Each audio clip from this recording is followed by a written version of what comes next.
Oi, meu nome é Tércio. É muito bom a gente estar em casa, de volta. Essa semana foi uma semana... Me perguntaram muitas vezes, estão adaptados aí, como é que está? Eu falei, não, quando a gente está em casa não precisa de adaptação. A gente está em casa. Me adaptava era lá nos Estados Unidos, aqui a gente está em casa.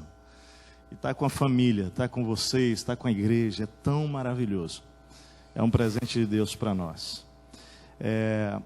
Eu queria, enquanto você vai abrir a Bíblia em Salmo 1, convido você para abrir esse texto que é tão conhecido para muita gente, para alguns hoje talvez seja a primeira vez que vá ler esse texto.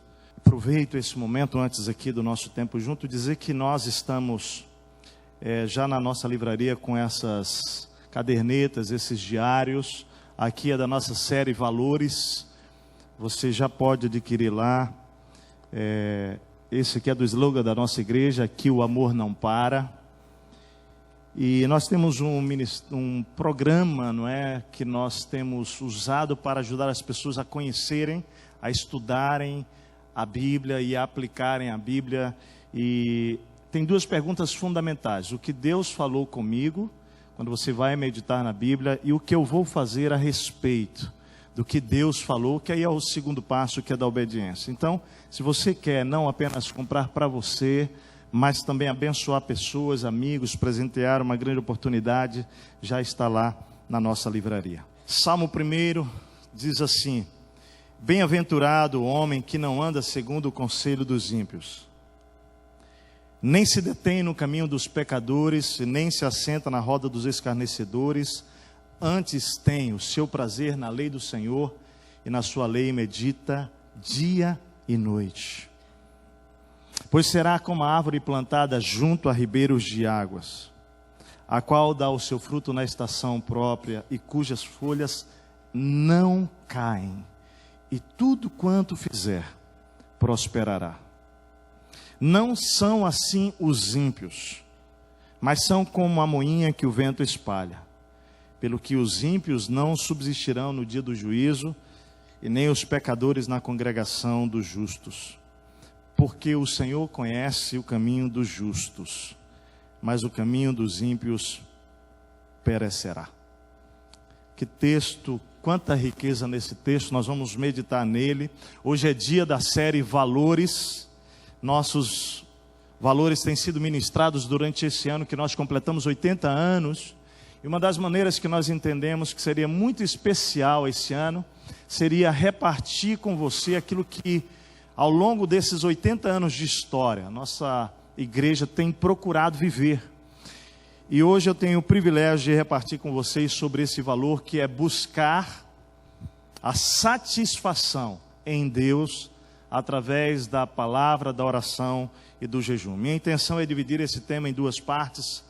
Vou falar hoje sobre buscar a satisfação em Deus pela palavra, na Bíblia e através da Bíblia.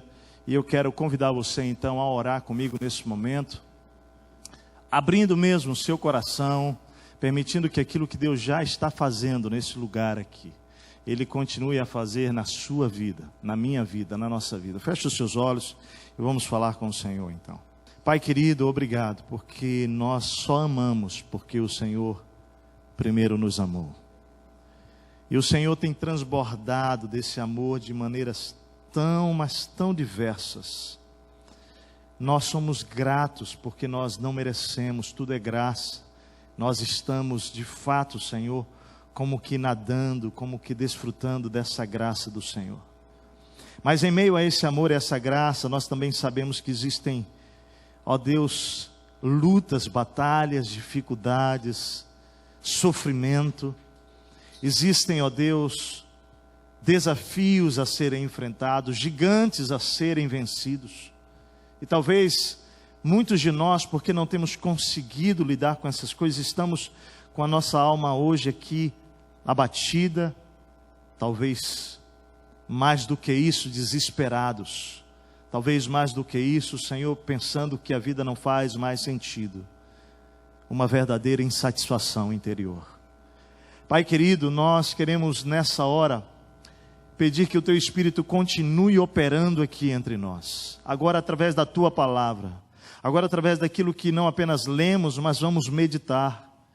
que, ó Deus, nessa noite, Senhor, a Tua presença entre nós, que é, ó Deus, suficiente para ressuscitar Lázaro.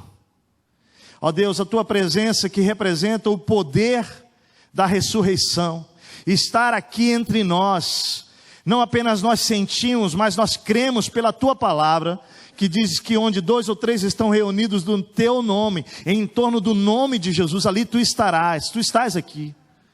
Por isso, Pai, eu creio e peço ao Senhor agora como igreja, que o poder da ressurreição se manifeste aqui hoje.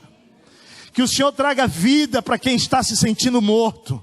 Que o Senhor traga esperança para quem está sem esperança. Que o Senhor traga direção para quem está perdido. Para que o Senhor traga salvação para aquele que está, ó Pai, absolutamente distante de Ti, como ímpios. Como vamos estudar hoje aqui. Ó Espírito Santo, não há nada que o Senhor não possa fazer. E nós Te damos a plena liberdade. Mais do que isso, nós Te convidamos. Porque Tu estás aqui para operar sobre cada coração de uma maneira extraordinária essa noite aqui. Que haja, Senhor, milagres hoje à noite, pela presença e pelo poder do Senhor entre nós.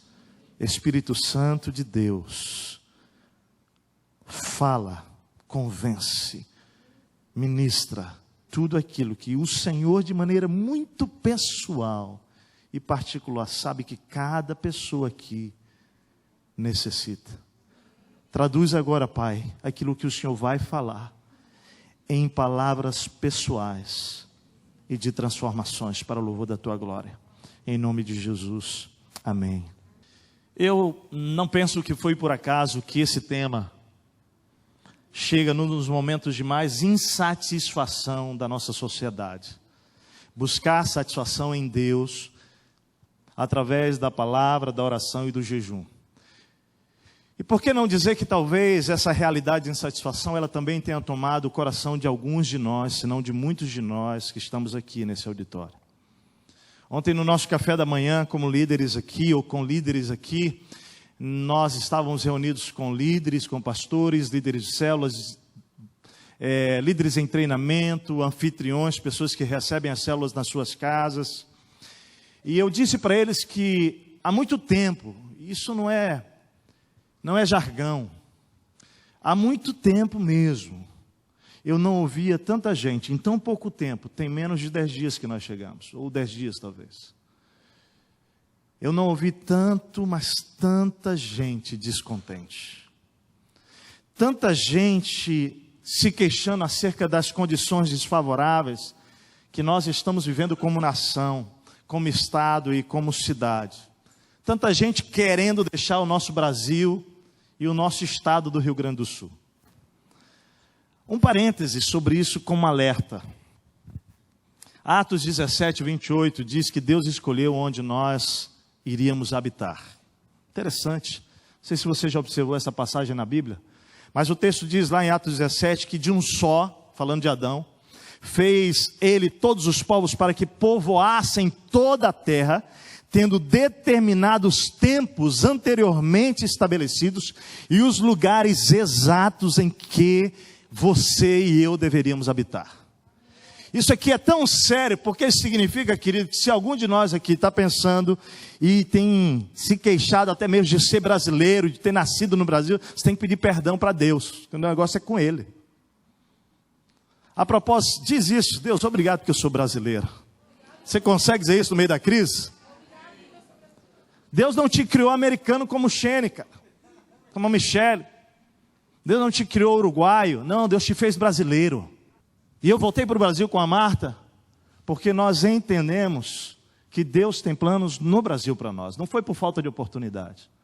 E salvo numa situação onde o Espírito Santo fale, como falou para estrangeiros que estão aqui no nosso meio, como nossos missionários que estão aqui entre nós, você sair do lugar que Deus tem para você, ou como ir para o Camboja porque Deus está mandando ir, isso traz danos para a nossa vida. E aí, amados, o que eu quero dizer para você é que precisa haver uma visão ou uma razão muito maior do que a limitada visão crítica do momento que enfrentamos atualmente para você decidir ou definir o lugar de viver. Na verdade, eu não estou propondo aqui um descaso ou negação do cenário doloroso e desesperançoso que nós estamos enfrentando ou passando. E nem mesmo julgando qualquer mudança, por favor, ouça isso bem, nem mesmo julgando qualquer mudança geográfica, que porventura Deus esteja guiando na sua vida. Olha só, que Deus esteja guiando. Se Ele está, Deus abençoe você. Você vai ser abençoado para a terra que Deus te mandar. Agora, queridos, o que eu estou propondo aqui, sugerindo, com temor a Deus, é olhar as Escrituras e para as Escrituras e propor uma reflexão maior sobre como é que nós vamos viver em meio a esses momentos difíceis, buscando satisfação genuína, profunda, real, na fonte certa e não no lugar A ou B. Afinal, isso não é uma crise pontual do Brasil. Deixa eu dizer, existe sim uma crise que é nossa, brasileira. Existe, nós estamos dentro dela. Mas deixa eu dizer para você, o mundo está em crise. A crise é global, ela é mundial. Entre os mais maduros, mais antigos, há quem diga que nunca viu ou passou por um momento tão crítico, tão caótico. Ou seja, tudo está mesmo diante de nós, estamos sentindo na pele. O que é que estamos sentindo na pele? Dor, estamos sentindo na pele insegurança, estamos sentindo na pele falta, instabilidade, desestruturação, inadequação, corrupção, fragilização. Agora, querido, ouça bem, enquanto essas coisas estão fora de nós, apenas nos pressionando, elas apenas, querido, nos ameaçam ou nos machucam exteriormente.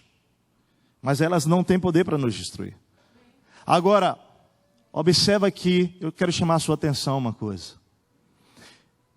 O grande perigo é quando essas coisas o quê? O medo, a dor, a insegurança, a instabilidade, o sentimento de inadequação, a fragilização, essas coisas se instalam no nosso coração, no nosso íntimo, na nossa mente, e o tempo todo, em todo lugar, essas coisas vão criando raízes, mágoas e, por consequência, gerando murmuração e insatisfação.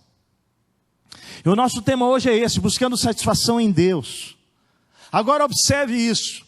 Imagina o medo do futuro, imagina a dor, imagina a insegurança, imagina a falta, imagina a escassez, a instabilidade, imagina a desestruturação, o sentimento de inadequação, imagina a corrupção, a fragilização, as queixas, a insatisfação assumindo nossas mentes e transformando nossas personalidades, tomando as nossas noites, querido, as nossas noites de sono, madrugadas, interferindo no seu sono, nas nossas conversas, nos nossos preciosos almoços, jantares, cafés da manhã, chimarrões com a nossa família, com os nossos amigos, com nossos colegas de trabalho ou com os nossos irmãos em Cristo. Sabe o que acontece? Quando essas coisas passam a dominar a gente, esse tipo de discurso ou pensamento pessimista faz com que a comida boa fique insossa, faz com que o café doce fique amargo, querido, faz com que o chimarrão quente fique frio,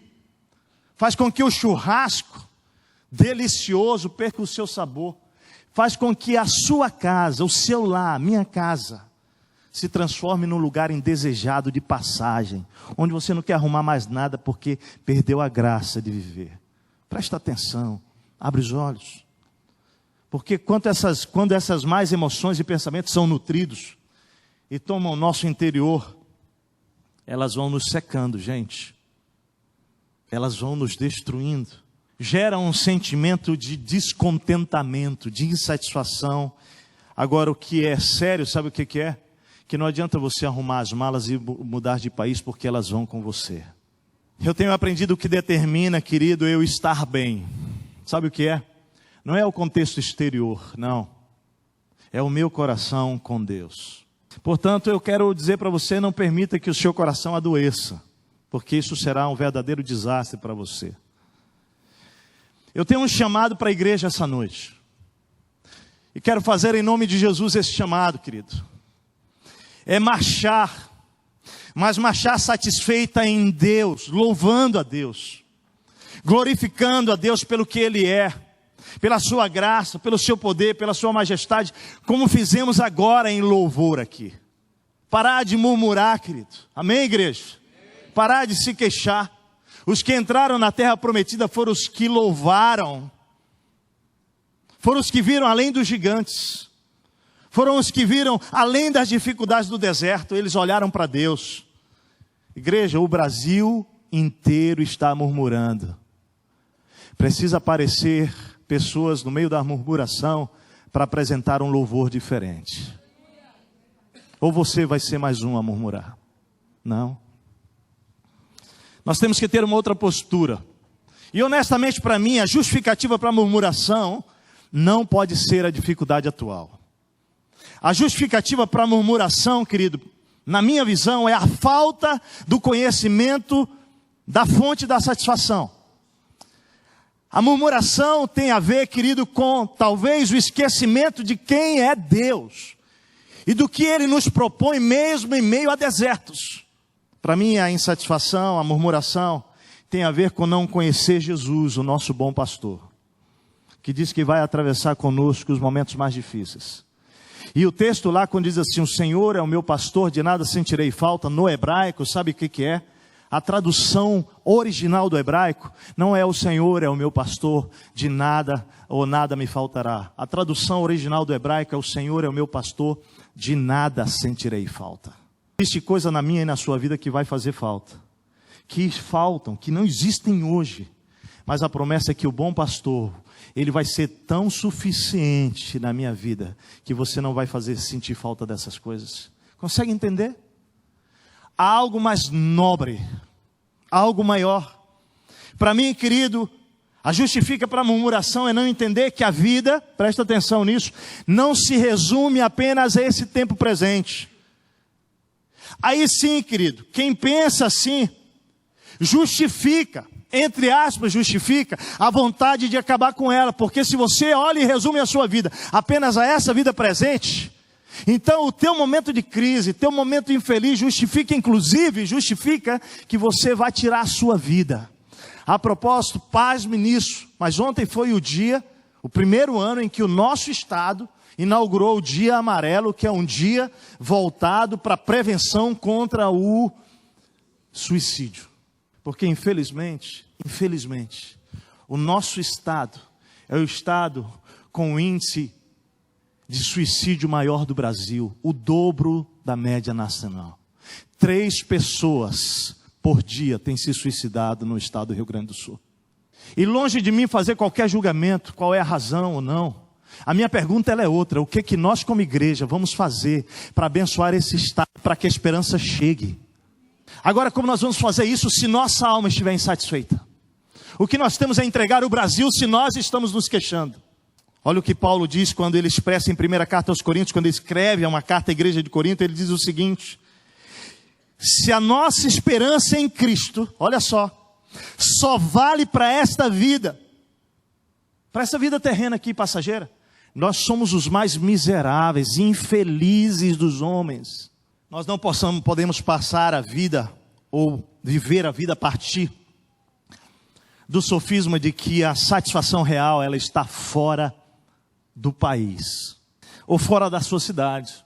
Na minha visão, estamos simplesmente percebendo mais claramente a dor daquilo que Jesus declarou: o mundo jaz no maligno. Mas parece, querido, que a sensação presente é que o diabo abriu as grades do inferno, liberou os piores demônios para o Brasil, para nos assustar e nos botar para correr daqui. Mas deixa eu dizer, não é verdade, o mundo afora está em crise. Olha o que a Bíblia diz, querido. Olha lá, 2 Timóteo, Paulo escrevendo a Timóteo na 2ª carta, capítulo 3, versículos 1 a 3, 5 e 10 a 17, diz assim: saiba disto, nos últimos dias sobrevirão tempos terríveis. Os homens serão egoístas, avarentos, presunçosos, arrogantes, blasfemos, desobedientes aos pais, ingratos, ímpios, sem amor pela família. Quanto divórcio, quanta quebra de família. Irreconciliáveis, caluniadores, sem domínio próprio, cruéis, inimigos do bem, tendo aparência de piedade, mas negando o seu poder. Afastem-se desses também. Mas você Paulo está escrevendo a Timóteo, seu filho na fé. Ele está dizendo, mas você, Timóteo, isso serve para você, amado, e para mim. Você tem seguido de perto o meu ensino, a minha conduta, o meu propósito, a minha fé, a minha paciência, o meu amor, a minha perseverança, as perseguições, os sofrimentos que enfrentei. Olha aí, como eu e você temos enfrentado, coisas que me aconteceram em Antioquia, Icônio e Listra. Quanta perseguição suportei. Aí ele diz assim, mas de todas elas o Senhor mas de todas elas, diga isso, o Senhor me livrou e me livrará, querido, creia nisso. De fato, todos os que desejam viver piedosamente em Cristo Jesus serão perseguidos. Contudo, os perversos e impostores irão de mal a pior, enganando e sendo enganados. Aí vem uma palavra de ânimo aqui. Quanto a você, porém, permaneça nas coisas que aprendeu e das quais tem convicção. Deixa eu dizer, no meio da crise, parece que a nossa mente vai perdendo foco. E ele está dizendo para Timóteo, cara, permanece naquilo que você recebeu, naquilo que você aprendeu. Igreja amada, permaneça naquilo que você creu, naquilo que Deus te revelou ao longo da tua história. Você não pode perder o foco nessa hora. E ele vai dizer, pois você sabe de quem o aprendeu. Porque desde criança você conhece as sagradas letras. Olha que é a importância da Escritura no trazer ânimo para a minha vida. Que são capazes de torná-lo sábio para a salvação mediante a fé em Jesus Cristo.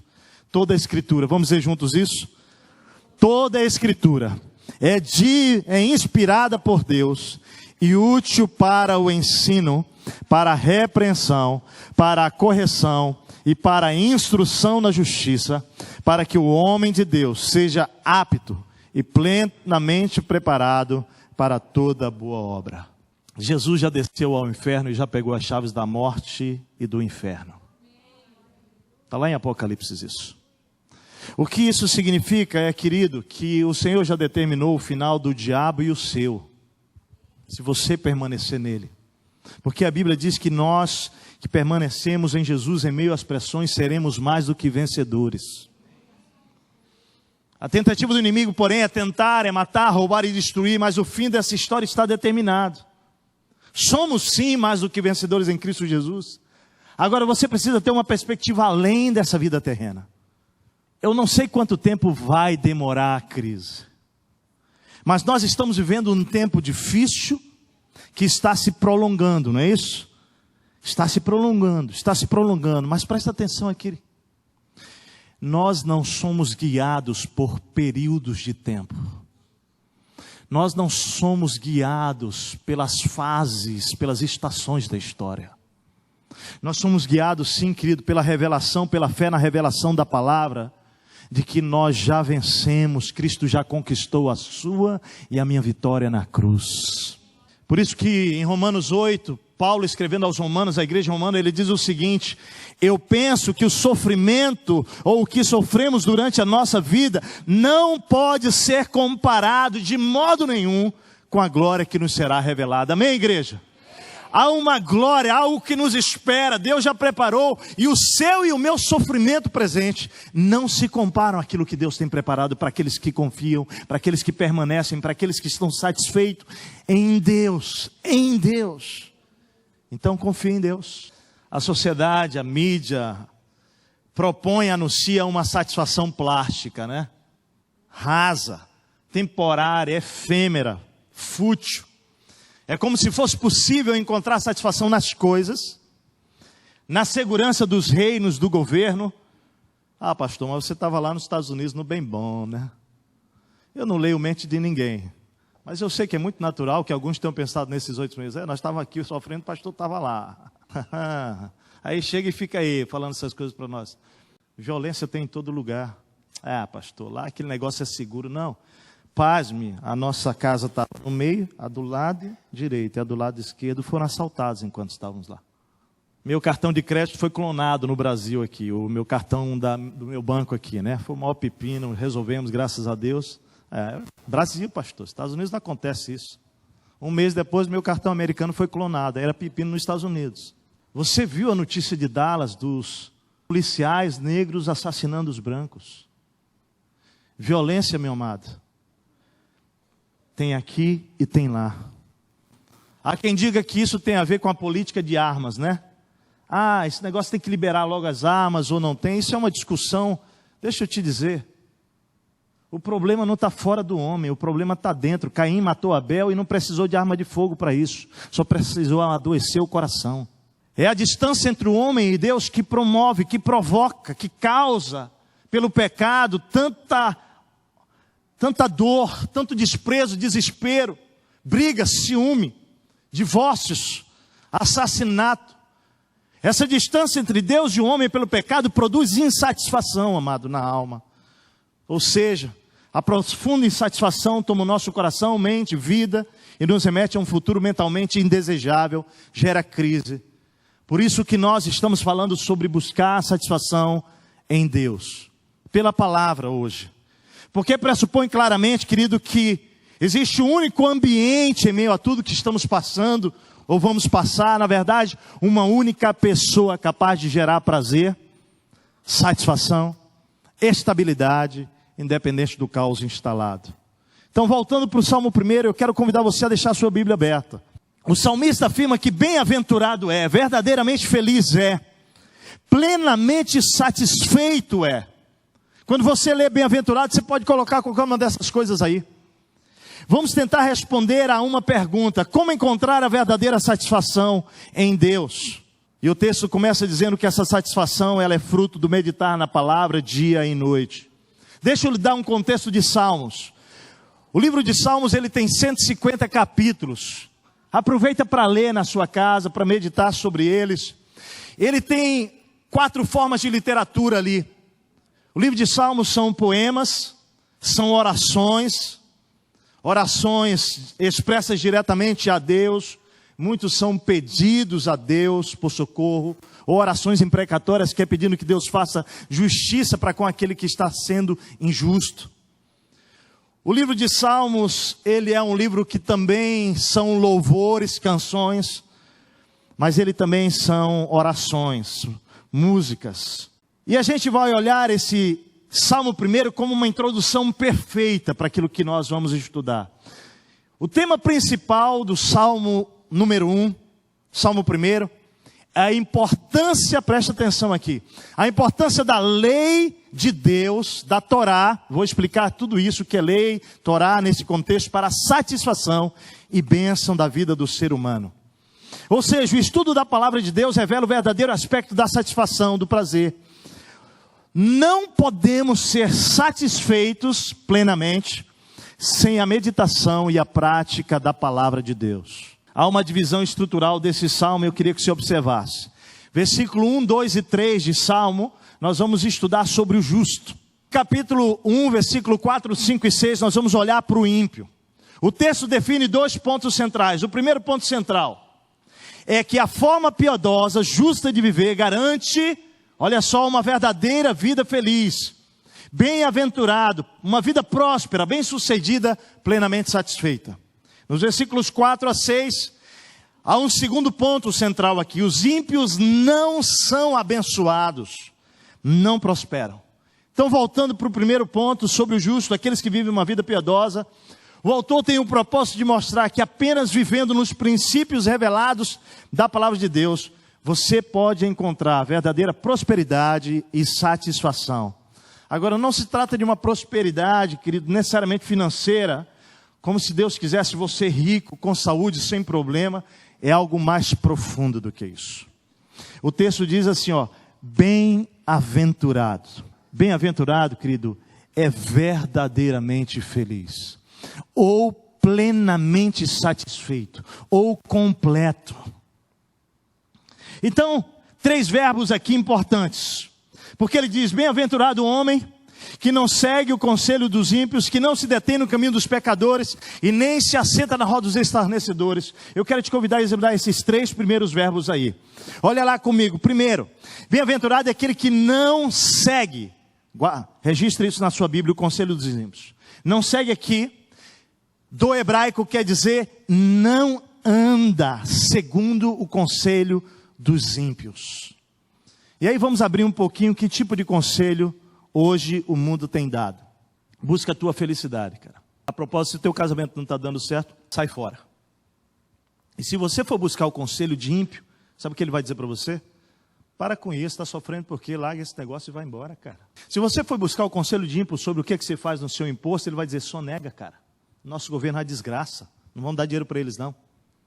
Se você for buscar conselho do ímpio sobre você pegar uma notinha lá do seu trabalho, a mais na hora da comida, o próprio caixa vai dizer para você, quanto é que você quer a nota? Porque o conselho do ímpio, ele leva à destruição, e você acha que você está ganhando com isso. E ele está dizendo, bem-aventurado, plenamente satisfeito é o homem que não anda, não segue o conselho dos ímpios, que não vive conforme o conselho dos ímpios. O segundo verbo, que é detém, ele vai dizer o seguinte, bem-aventurado é aquele que se detém no caminho dos pecadores. Deter, aqui, do hebraico é participar com, seguir no caminho. Ou seja, bem-aventurado aquele que não imita a conduta dos pecadores. O primeiro ele segue, aqui agora ele começa a observar o ímpio, o pecador, e ele começa a imitar, e ele está dizendo, cara, não entra nesse caminho, não se detém no caminho dos pecadores. A palavra pecadores aqui é uma referência, todos nós somos pecadores aqui. Mas uma vez que nós nos encontramos com Cristo Jesus, nós nos tornamos santos lutando contra o pecado, amém, queridos? Nós não somos mais pecadores deliberados, vivendo deliberadamente no pecado. A palavra pecadores aqui é essa referência. Não se detém no caminho daqueles que vivem pecando deliberadamente, mergulhados no pecado, curtindo o pecado. Ele está dizendo, esse pecador, ele perdeu o alvo daquilo que Deus esperava para ele. Ele está dizendo, você não pode imitar a conduta dos pecadores. E ele diz, bem-aventurado será você se não fizer isso. E ele continua comigo, olha lá. Bem-aventurado é aquele que não se assenta na roda dos escarnecedores. Agora, querido, deixa eu já esclarecer uma coisa aqui. Ontem estava eu e Martinha lá na roda, lá do nosso condomínio. Nós amamos os nossos vizinhos. Eles não têm relacionamento com Jesus. Muitos deles estão tão distantes de Deus que sequer reconhecem a existência de Deus. Mas nós chegamos em casa ontem à tarde, eles estavam no meio lá da nossa pracinha. E quando nós voltando de viagem, então, falou, gente, alguns não tinham visto. E aí, vamos fazer um piquenique junto aqui. Nós fomos para lá. E sentamos na roda dos escarnecedores. Porque alguns deles zombam de Deus. Agora eu vou explicar para você, porque o que o texto está dizendo aqui não é que você não pode sentar com pessoas que são ímpias. Eu vou explicar essa palavra ímpio, porque nós não usamos essa palavra muito aqui. Mas hoje eu quero que você entenda o que ela significa. Por isso que eu estou repetindo essa palavra. Mas eu vou dar o significado dela no momento certo aqui. Nós temos que estar no meio deles, para que a luz de Jesus possa fazer diferença. Agora, deixa eu te dizer qual é o conselho, porque essa palavra aqui, que diz não se assente, tem dois sentidos tremendamente sérios. O primeiro deles é o seguinte, não se assente na roda dos escarnecedores, não delibere junto com eles, em torno do que eles estão deliberando. Ou seja, se você está na roda de um bando de homem lá, que eles estão falando de infidelidade, trair a esposa, você pode estar lá no meio deles, mas você não vai deliberar com eles sobre esse tipo de assunto. Por quê?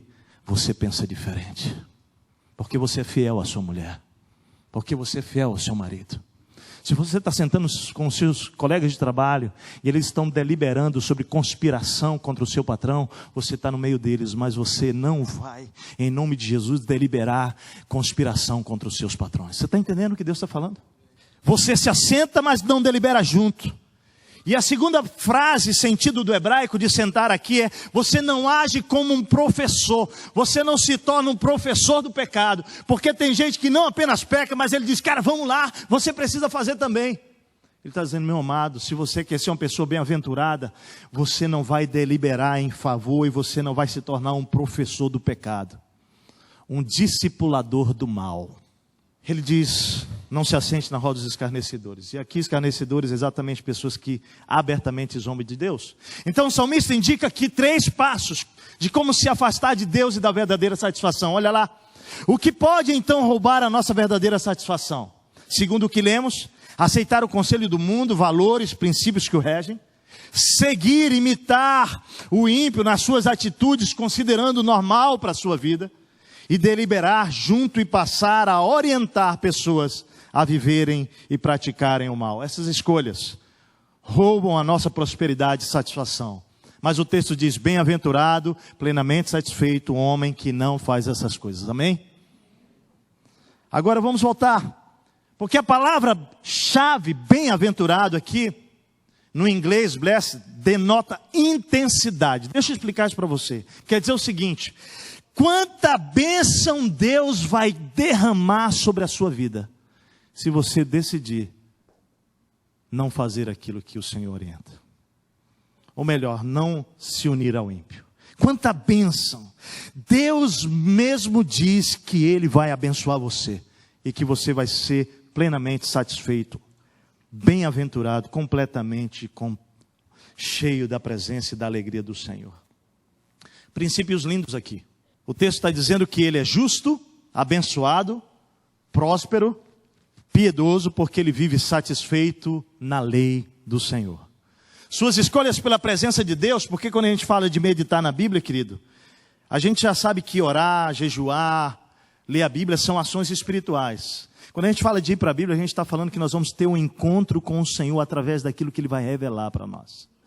Nós estamos falando de intimidade com Deus aqui. Porque é possível ler a Bíblia e não ter diferença nenhuma na sua história. Quando nós vamos para a Bíblia, é que nós queremos ter um encontro com a pessoa, com Deus que nos criou. E Ele vai se revelar para nós. Abençoado será essa pessoa. A palavra está no singular. Agora, segundo o texto, olha lá, o versículo 2 diz o seguinte. Ao invés disso, ao contrário, ele diz, bem-aventurado o homem que não anda segundo o conselho dos ímpios, que não se detém no caminho dos pecadores e nem se assenta na roda dos escarnecedores.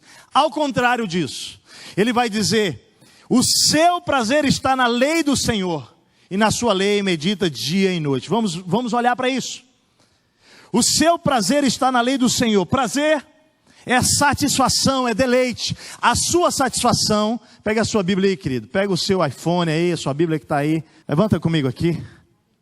Diz assim, o meu prazer está em encontrar o Senhor, meditando na sua palavra. Agora, querido, o que é lei? Presta atenção aqui. Ele está falando da Torá. A Torá eram os 5 primeiros livros da Bíblia, ou são os 5 primeiros livros da Bíblia. Agora, o que é importante entender é que Torá significa, sabe o quê? Olha só, significa instrução, significa ensino, não regras. Deus nos amou e nos deixou instruções para que ao praticarmos nós fôssemos abençoados, completos, satisfeitos. Agora, amados, é possível que haja uma satisfação plena que você ainda não conheceu por não ir à presença de Deus pela palavra. Um tipo de satisfação que você encontra às vezes domingo, quando você vem aqui e vem uma palavra de Deus, você sai tão satisfeito, é ou não é? Mas deixa eu te dizer, essa satisfação você tem todo dia, todo momento, todo tempo, lá no quarto secreto, com o Espírito Santo e com a palavra, se você quiser. A propósito, eu vou te dizer, mais do que tem no domingo, porque é um encontro pessoal. Não espera discipulador, não espera o culto de domingo, não espera... Não, é você e o Senhor e a palavra. Nós temos ensinado sobre o mapa, que é uma ferramenta, não é?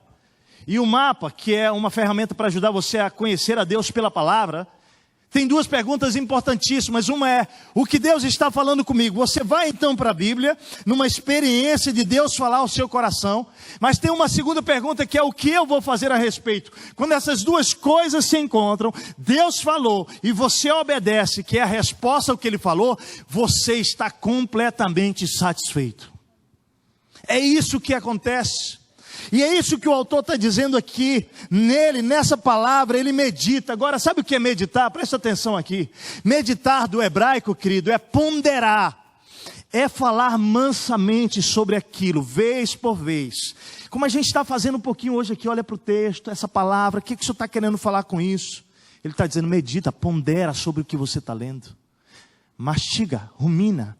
No hebraico a ideia é ler para você em voz baixa e depois pensar muito naquilo. Fica pensando.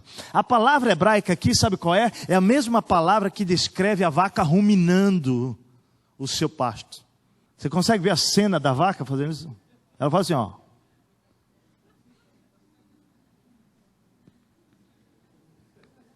E ela faz um movimento tão esquisito, tão estranho e tão lento, não é verdade?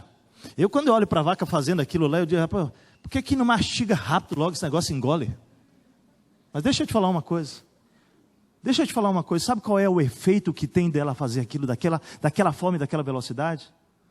É porque ela rumina tanto que ela produz leite. Ele usa a mesma palavra no texto bíblico para dizer o seguinte, que quando nós digerimos a palavra, meditamos na palavra, da mesma maneira, fruto da vida de Deus vai brotar na minha vida. Você está entendendo, amado? Talvez seja por isso que muitos de nós ainda estamos patinando, porque a gente não medita na palavra, e o fruto da vida não vai ser outra vida senão da minha carne. Eu preciso ruminar na palavra. Eu preciso ir para ela. E o texto diz dia e noite, querido. Esse homem, ele medita, rumina, dia e noite, o tempo inteiro. Aqui é regularidade, é uma coisa sistemática, algo que você faz porque é muito importante. Você come, bebe, você toma banho, você vai ao banheiro, lava rosto, escova dente, penteia cabelo. Há certas coisas que nós fazemos com regularidade, não é isso? Ele está dizendo, assim deve ser o meditar na palavra. A pessoa encontra plena satisfação quando ele mergulha na palavra, tem um encontro com Deus intencionalmente.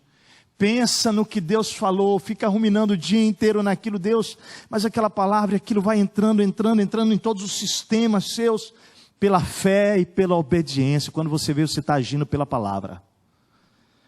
Ela vai produzir fruto que agrada a Deus e tem como resultado bênção. Verdadeiramente abençoado, satisfeito. O texto continua, olha o versículo 3. Diz que esse homem é feliz, e ele é como árvore plantada juntos a ribeiros de água, e que dá o fruto no tempo certo, e as suas folhas não murcham, e tudo o que ele faz prosperará. Vamos aqui destrinchar um pouquinho esse versículo, porque quando ele fala que esse homem justo, ele é como, os 3 primeiros versículos estamos olhando para o justo, ele é como árvore plantada. Deixa eu dizer, o é como aqui é um estilo literário, querido, chamado emblemático, que quer dizer o seguinte: o autor relaciona a prosperidade desse homem com uma figura de linguagem, uma metáfora. Ele diz, essa pessoa que teme ao Senhor, que não anda, não imita, não segue o conselho dos ímpios, dos pecadores, dos escarnecedores, ele é como árvore plantada junto a ribeiros de águas. Agora, no Oriente Médio tem uma região, você sabe que o Oriente Médio é uma região deserta. Tem muita região deserta lá. E queridos, água ou correntes de água é muito precioso no meio do deserto, é ou não é? Lá no Egito, próximo do Nilo, querido, à margem do Nilo, 1,5 km você vai ver muito verde. Agora, depois daquele 1,5 km, querido, nada mais floresce, tudo é deserto. Essa metáfora aqui indica, sabe o que, querido? Que as árvores e o verde, para que brote com folhas verdes e frutifique, ela precisa estar à beira de quê? À beira do rio, à beira da água. Para que possa receber a água pelas suas raízes e possa então vir a florescer e a frutificar. O autor está dizendo que o homem justo que anda desta maneira, ele é semelhante a essas árvores plantadas junto a ribeiros de árvore. A metáfora indica que a pessoa que deseja ser abençoada, ela precisa estar próxima da palavra para mergulhar na vida de Deus, e essa água entrar no seu coração, limpar e lavar, querido. Nós somos essas árvores plantadas junto a ribeiros de águas. Amém? E a água é o próprio Deus, querido. A propósito, sobre árvores, nós sabemos que há árvores que carregam frutos, não é? E há árvores que não carregam frutos. Árvores que perdem suas folhas e as que não perdem, são sempre vivas, verdes. Agora escuta aqui, quase nunca, você vai encontrar árvore sempre verde e frutífera. Quase nunca. Sabe por quê? Porque praticamente todas que dão fruto não mantêm as suas folhas. E todas que mantêm as suas folhas verdes não dão fruto. Agora o autor, no texto, ele está sugerindo algo muito poderoso aqui. Ele está dizendo assim, que pessoas que meditam na palavra de Deus dia e noite, vivem como árvores plantadas junto a ribeiros de água, cujas folhas sempre são verdes, nunca caem, e no tempo certo frutifica, e quando frutifica as folhas não caem. O autor está descrevendo aqui algo tremendo, sabe o que é? Ele está descrevendo a beleza e a produtividade da vida daqueles que andam de acordo com a palavra. Gente, alguém olhando para você, você já viu uma árvore frutífera? Agora, eu estou falando de uma fruta linda, bonita. É maravilhoso. Pensa na árvore que você já foi, já pegou aquela fruta linda. Ele está dizendo que nós seremos como essas árvores e muito mais bonito. Cheio de folhas verdes em todas as estações. Pode vir um verão, inverno, primavera. Como nós estamos passando o inverno que estamos. Mas as folhas não cairão da tua vida, meu amado. O fruto vai dar no inverno, no verão. O Senhor vai fazer isso. Agora, você precisa entender. Se você meditar nessa palavra e viver a partir dela. Ele conclui dizendo que tudo que esse homem fizer prosperará. Quantos aqui querem prosperar? Você está pensando em dinheiro agora? É que a gente pensa, prosperar, esse negócio de teologia da prosperidade, não, eu estou falando de bem-aventurado. Estou falando de uma prosperidade que é de dentro para fora. Dinheiro não compra felicidade, quem tem sabe do que eu estou falando aqui. Ele está dizendo, acaba bem. A palavra aqui, tudo que ele fizer prosperará, é a mesma palavra usada no hebraico para falar de José. Gente, José, aquele menino de 17 anos, traído pelos irmãos, e que passou 13 anos numa crise tremenda, lá no poço, depois na casa de Potifar, depois na prisão, esquecido. E a Bíblia diz que o Senhor fazia ele prosperar. Eu não entendo o texto. Prosperar no poço? O Senhor fazia prosperar, e ele estava lá na casa de Potifar, escravo. Depois ele vira chefe lá, mas depois a mulher corre atrás do cara, e começa a caluniar, e ele vai parar numa prisão, e o texto diz na prisão, o Senhor era com ele, para fazer prosperar. É a mesma palavra, sabe por quê? Deixa eu te dizer. Porque Deus estava prosperando José no poço, na casa de Potifar, na prisão. É que a nossa visão ela é tão curta e limitada, que não consegue entender que a prosperidade no inverno, agora mesmo que nós estamos passando, depende da perspectiva que você vai viver. A prosperidade é no meio da doença, é no meio da tribulação, é no meio da guerra, da batalha. A prosperidade quando nós estamos satisfeitos nele. E aqui está o ponto, viver a vontade de Deus não significa vida fácil, sem problema, mas Deus promete que o fim vai acabar bem, não importa o processo, amém, queridos? Não, pastor, o processo importa sim, o amém foi meio fraquinho, inclusive. Deixa eu te dizer, presta atenção aqui, a jornada sua e minha não é o destino, é só a jornada. O destino é outro, querido. Olha o que o texto vai dizer em Salmo 16, louvarei ao Senhor que me aconselhou, até o meu coração ele me ensina de noite, tenho posto o Senhor continuamente diante de mim, por isso ele está à minha mão direita, nunca vacilarei, portanto está alegre o meu coração e se regozija a minha glória, também a minha carne repousará seguro, faz-me-ás ver a vereda da vida, na tua presença, Senhor, há abundância de alegria, a tua mão direita há delícias perpetuamente. Tiago 1, 21, 23 a 25 diz, portanto livrem-se de toda impureza moral e da maldade que prevalece e aceitem humildemente a palavra implantada em vocês. Olha, a palavra de Deus sendo derramada e criando raízes, a qual ela é poderosa para nos salvar, amados. Aquele que ouve a palavra, mas não a põe em prática, é semelhante a um homem que olha a sua face no espelho, poxa, tá legal, tá bacana, mas ele sai e diz, opa, como é que tá mesmo? Deixa eu voltar lá. Porque esquece rapidamente. Ele está dizendo isso claramente para nós, que aquele que ouve, mas não pratica, ele é semelhante a esse homem. Aquele que ouve, que lê, e persevera na prática dessa lei, diz o texto ali, não esquecendo o que ouviu, mas praticando, será o quê? Feliz, abençoado, satisfeito naquilo que fizer. Ser abençoado, verdadeiramente feliz, não está relacionado ao que temos ou possuímos visivelmente, mas ao que conquistamos espiritualmente, na intimidade com Deus, na sua palavra, no relacionamento com Ele. Ponto principal: viver de acordo com a vontade de Deus. Estar na presença de Deus pelo meditar na palavra. A verdadeira prosperidade vem de viver a vontade de Deus.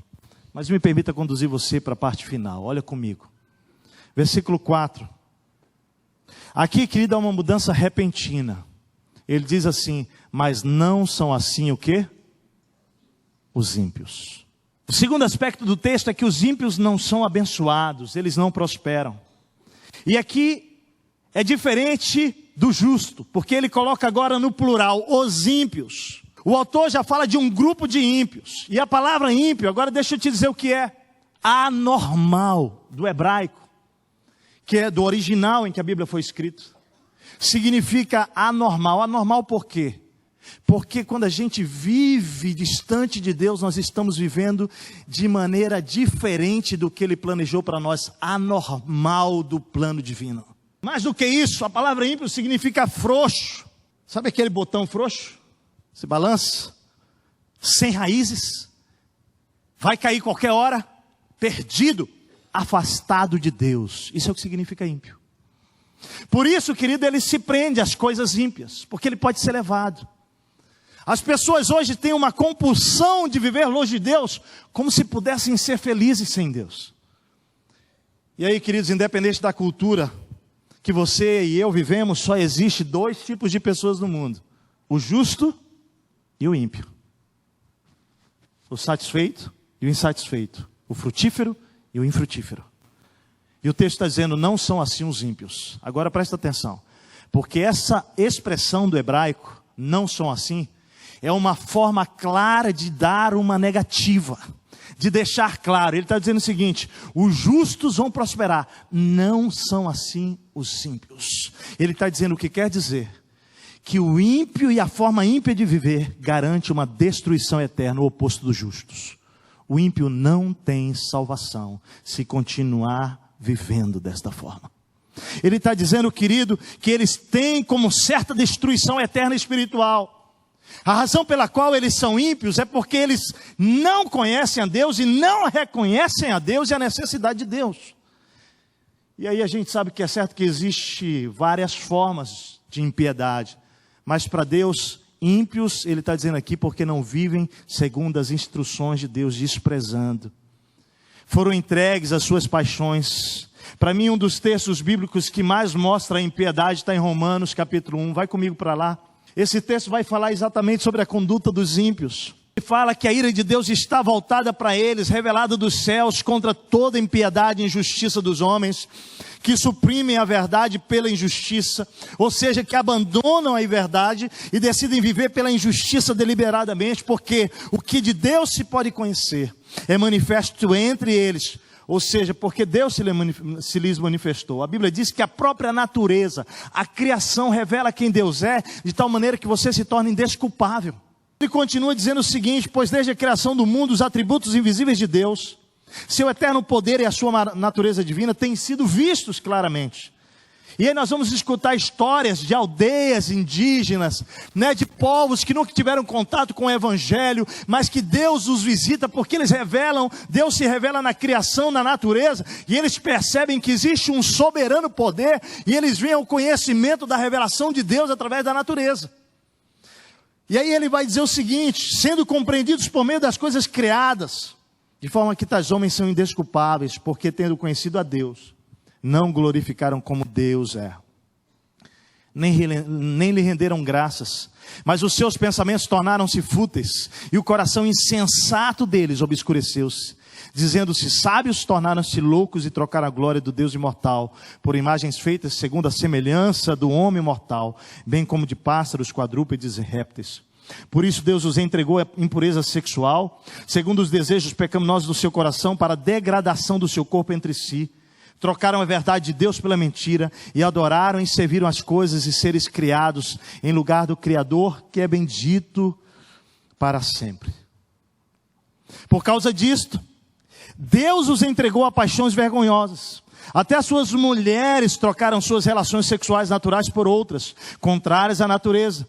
Da mesma forma, os homens também abandonaram as relações naturais com as mulheres e se inflamaram de paixões uns pelos outros. Começaram a cometer atos indecentes, homens com homens, e receberam em si mesmo o castigo merecido pela sua perversão. Deixa eu te falar, se você pensa que esse negócio de problema de gênero é algo da atualidade, está aqui na Bíblia. E eu quero te dizer que isso não é natural. É Deus entregando ao homem a liberdade de viver os seus prazeres, mas dizendo: meu querido, você está cada vez mais longe, mas o que eu tenho para você não é isso não te satisfaz. Ele continua: além do mais, visto que desprezaram o conhecimento de Deus, Ele os entregou a uma disposição mental reprovável para praticarem o que não deviam. Tornaram-se cheios de toda sorte de injustiça, maldade, ganância e depravação. Estão cheios de inveja, homicídio, rivalidades, engano e malícia. São bisbilhoteiros, caluniadores, inimigos de Deus, insolentes, arrogantes e presunçosos. Inventam maneiras de praticar o mal, desobedecem a seus pais, são insensatos. Meu amado, se você desobedece pai, cai na insensatez, caminha no seu rumo, a desgraça vem sobre a sua vida. O Senhor está nos chamando a atenção. Se torna desleal, sem amor pela família, implacáveis. Aí o texto diz assim, olha como termina: embora conheça o justo decreto de Deus. Ou seja, eu conheço isso aí, eu já sei, mas eu quero agora experimentar o outro lado. Ele diz assim: embora você conheça o justo decreto de Deus, de que as pessoas que praticam tais coisas merecem a morte, não somente continua a praticar, mas também aprova aqueles que a praticam. Queridos, o salmista diz que tais homens, sabe o que a Bíblia diz? São como palha.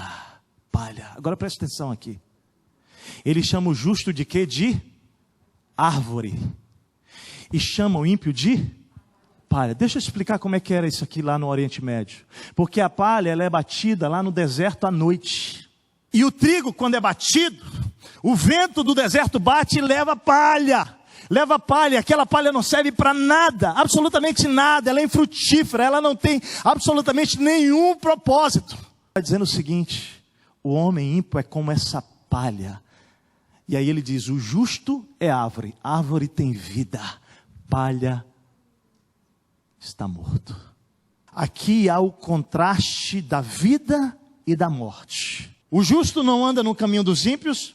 Os ímpios, versículo 5, não conseguirão se manter em pé no julgamento de Deus, porque como palha, e nem os pecadores na comunidade dos justos. Pecadores aqui aparece no verso 1 e 5, e deixa claro que é mais fácil ter um peixe morando numa árvore do que um ímpio morando no céu. O texto termina dizendo que o Senhor aprova, conhece, a palavra aí conhece, o caminho do justo. Essa palavra do hebraico, ela tem uma interpretação diferente do nosso mundo ocidental. Porque no mundo oriental, o conceito de conhece, sabe qual é? A mesma palavra usada para relação sexual entre um marido e uma mulher. E ele está dizendo assim: o Senhor conhece profundamente, intimamente o caminho do justo. Agora aqui é uma questão muito importante. Não é só se você conhece a Deus, mas se Ele conhece você. E aí ele diz: o Senhor aprova o caminho do justo, mas o caminho dos ímpios leva à destruição. A primeira frase do versículo 6 contrasta com a segunda. O justo prospera, é aprovado, o ímpio é destruído. Agora Deus distingue entre o ímpio e o justo. Eu posso dizer então que a ideia de Deus, ou a ideia do ímpio ter um final infeliz no final da sua jornada, reforça o conselho dado para o justo viver não imitando o ímpio no versículo 1. Eu posso concluir isso. Ou seja, no versículo 1, o justo não se alancia com o ímpio, e sim com Deus e a sua palavra. E ele mesmo escolhe se associar com o justo, pela razão de não se associar com o ímpio e com o seu caminho. Deus acolhe o justo e permite, olha aqui a palavra que eu estou usando intencionalmente, e permite que o ímpio seja destruído em seu próprio caminho, não porque Deus queira, mas porque Deus respeita o livre-arbítrio. Mas o que Ele quer é você com Ele. O Salmo 1, então, mostra sobre uma vida próspera, abençoada, satisfeita. A forma de viver piedosa do justo, pela palavra, buscando a satisfação em Deus, pelo meditar e prática da palavra, garante a verdadeira prosperidade e satisfação. A maneira ímpia de viver garante a verdadeira destruição. Então o Salmo 1 mostra 2 caminhos. O Salmo 1 mostra 2 tipos de pessoas, o justo e o ímpio. E o Salmo 1 mostra dois destinos: prosperidade e satisfação, destruição e insatisfação. Eu quero terminar, sabe com o quê? Com o Salmo 73, vou te dizer por quê. Esse Salmo, ele vai mostrar e vai responder para muita gente que está aqui, que talvez diga assim: pastor, mas eu tenho uma questão no meu coração ainda, sabe qual é? Eu busco a Deus, eu sou fiel à palavra, eu ando com Ele, tal, e eu tenho um vizinho meu, que o cara é uma porcaria, o cara é um lixo, e o cara está ganhando grana, eu estou aqui na minha miséria, no meu carrinho, e ele comprou de novo o carro do ano, eu estou andando no meu, nem vou falar o quê. A gente às vezes entra nessas questões, sabia? Está andando com Jesus aqui, procurando amá-lo, obedecê-lo, e você olha para a sua vida e está tudo quebrado. A jornada não é o destino, é só a jornada. Segundo lugar, o meu olhar não tem a ver com a prosperidade da terra, mas do céu, é prosperidade interior. E aí a gente começa a dizer: pastor, eu vou abandonar esse negócio aí de cristianismo, porque o cara lá está dando certo o negócio. A crise que a gente está aí, o cara está só crescendo, rapaz, enchendo o bolso de dinheiro. Ô, meu amado, deixa eu ler o Salmo 73 para você, para a gente encerrar essa questão hoje aqui. Olha o que diz lá, Salmo 73, certamente Deus é bom para Israel. Nós somos o novo Israel, amém, querido? Aqueles que creem em Jesus. Para os puros de coração, quanto a mim, os meus pés quase tropeçaram. Olha a integridade desse salmista aqui. Ele diz: cara, eu tenho que confessar um negócio, quase que eu tropecei, quase que eu caí. E talvez alguns aqui estejam tropeçando exatamente nisso, escorregando. Ele diz assim: por pouco eu não escorreguei. Em outras palavras, por pouco eu não joguei a toalha e achei que era melhor lá com os ímpios. Ele está dizendo o seguinte: pois tive inveja. Meu amado, você já sentiu inveja olhando para o teu vizinho, porque o negócio lá está bom e o teu está ruim? Era o que ele estava dizendo aqui. Pois eu tive inveja dos arrogantes quando vi a prosperidade desses ímpios. Eles não passam por sofrimento e têm um corpo sarado. Sabia que na Bíblia tem um sarado aqui? Quando eu li, eu interpretei o negócio, que estava assim, ó, o corpo saudável e forte. Eu falei: rapaz. E ele diz assim: olha só, estão livres dos fardos de todos, não são atingidos por doença, nem pela crise do Brasil.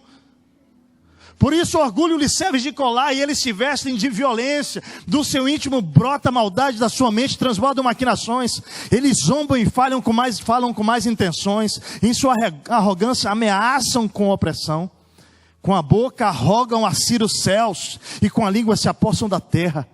Por isso o seu povo se volta para eles e bebe suas palavras até saciar-se. Ainda fica olhando para aquele cara lá, porque aparentemente ele está prosperando.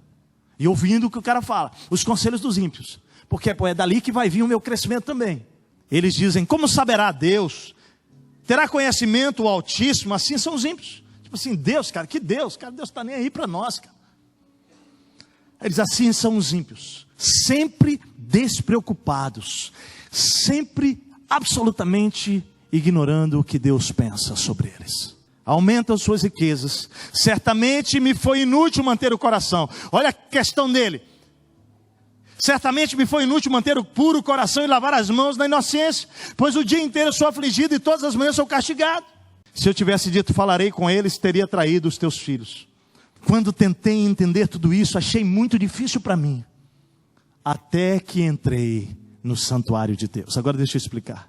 Antigo Testamento, o santuário era a presença de Deus. Deixa eu falar aqui. Ele está dizendo: até que eu entrei para a intimidade com o Senhor. Pela palavra, pela oração, pelo jejum, até que a minha mente se conectou com a mente de Deus. Então compreendi o destino dos ímpios. Certamente os pões em terreno escorregadio e os fazes cair na ruína. Como são destruídos de repente, completamente tomados de pavor. São como um sonho que se vai quando acordamos. Quando te levantares, Senhor, tu os farás desaparecer. A gente está lendo o texto, mas deixa eu te dizer, não deixa o teu coração se inflamar aí para a desgraça do ímpio, não deixa. Porque quando a gente lê isso aqui, a gente pode dizer assim: eu estou torcendo para que o meu vizinho então acabe logo tudo. Não, deixa eu te dizer. Quando a gente lê isso aqui, a gente tem que olhar com misericórdia e amor, porque eu era um desses ímpios quando eu estava com 20 anos dentro de um motel e Jesus me tirou de dentro dele. A graça de Deus é para mim e é para esses ímpios. Amém? Só alinhar isso aqui, porque senão o cara já está aí por dentro vibrando. Acaba com eles. Não. Deus tem misericórdia deles. Tem misericórdia porque o fim é desgraça. O fim é desgraça. E seria assim na minha vida se eu não tivesse reconhecido Jesus na sua. Contudo, quando meu coração estava amargurado e no íntimo eu sentia inveja, eu agi como insensato e ignorante. Isso somos nós, querido, quando a gente perde o foco do Senhor. Minha atitude para contigo era de um animal irracional, contudo, sempre estou contigo. Aí ele está falando, Senhor, tu tomas a minha mão direita e me sustém. Oh graça, oh misericórdia desse Deus, né? Tu me diriges com o teu conselho e depois me receberás com honra. A quem tenho eu no céu, senão a ti, Senhor? E na terra nada mais desejo no céu além de ti. De estar junto a ti. Estar junto ao Senhor, intimidade. O meu corpo e o meu coração poderão fraquejar, mas Deus é a força do meu coração. E a minha herança para sempre. Amém, igreja? Os que te abandonam, sem dúvida perecerão. Presta atenção nas escolhas que você está fazendo. Tu destrói todos os infiéis. Mas para mim, olha que lindo, bom é estar perto de Deus. Você pode dizer isso? Bom é estar perto do Senhor. Pega a tua palavra aí, pega a Bíblia aí. Pega a Bíblia, pega o teu iPhone. Coloca no teu peito e diz assim, para mim, Senhor. Bom é estar perto de ti. Lembra que quando você vai para a palavra, você está indo para Ele. Você está indo para Ele. E não há nada melhor. E ele termina dizendo, fiz do soberano Senhor o meu refúgio. Eu quero terminar, a lição final sabe qual é? Ele diz, proclamarei todos os teus feitos. Dos meus lábios sairão louvor, testemunho a esse Senhor. Não existe satisfação plena, permanente, eterna, fora da presença de Deus e da obediência à sua palavra. Eu quero te desafiar hoje a ser transplantado para junto aos ribeiros de água. A Bíblia diz que há um rio que desce direto do trono do Senhor e que alegra a cidade de Deus. É lá que eu quero estar, querido, porque as folhas vão permanecer verdes e eu vou frutificar no verão, no inverno, na primavera e no outono. E a nossa cidade e o Rio Grande do Sul vai encontrar vida através de você e de mim. Sai do seu lugar, eu quero orar com pessoas agora que querem dizer, Senhor, eu quero viver essa satisfação. À margem do rio, o rio de Deus. É hora de você responder ao Senhor. Amigo, convidado que está aqui nesse lugar. Eu tenho uma pergunta simples, porém tremendamente importante. Quantas pessoas estão aqui nesse lugar e que reconhecem, queridos, e se veem como ímpios, distantes de Deus, não é? E que hoje o Senhor está dizendo, olha, eu te fiz e eu quero tornar você justo. Eu tenho bem-aventurança para a tua vida. Eu tenho prosperidade. Eu tenho satisfação para você. E hoje você reconhecendo isso diz, Senhor, me perdoa. Eu arrependo dos meus pecados. Eu quero te convidar, Jesus, para ser o meu bom pastor. Queremos estar assim, Senhor, vivendo nessa dimensão da tua constante presença, Senhor. Nós queremos pedir, Deus, que cada uma dessas vidas que está aqui dizendo, eu quero ser transplantados à beira do rio de Deus. Pai, eu quero pedir que nessa noite, Senhor, toda morte se transforme em vida. Deus, que toda palha hoje seja transformada, Senhor, milagrosamente em árvores verdes, folhas verdes e frutíferas. Pai querido, que o Senhor, com a tua graça, com o teu amor, com o teu Espírito, Senhor, possa trazer sobre cada um desses amados e amadas aqui a vida satisfeita em Deus, a satisfação completa. Bem-aventurado o homem que não anda segundo o conselho dos ímpios. Bem-aventurado, plenamente satisfeito o homem que não se detém no caminho dos pecadores Bem-aventurado aquele que não se assenta, que não defere junto com os escarnecedores, mas antes tem o seu prazer na lei do Senhor, e na sua lei medita dia e noite. Esse homem será como árvore plantada junto a ribeiros de árvores, cujas folhas jamais caem, e tudo quando fizer prosperará e frutificará na estação certa. Pai, nós te agradecemos porque a vida de Deus está aqui neste lugar, e nós pedimos que o Senhor batize hoje com a presença do teu Espírito Santo a vida daqueles que estão dizendo: eu reconheço que eu estava andando como ímpio, mas hoje, pela graça e pela fé, eu me arrependo dos meus pecados. Eu convido o bom pastor Jesus para ser o meu Senhor e o meu Salvador. Pai, sela essas vidas, batiza com o teu Espírito Santo, e que, ó Deus, eles possam viver agora a nova dimensão da vida abençoada que o Senhor tem para aqueles que andam contigo, para o louvor da tua glória. Obrigado, Deus, pela tua presença, obrigado pelo teu amor, obrigado pela tua graça. Nós queremos andar contigo o tempo todo, em todo dia, em todo momento, em cada lugar. Obrigado, Senhor, pela tua presença permanente na nossa vida. Louvado e bendito seja o Senhor.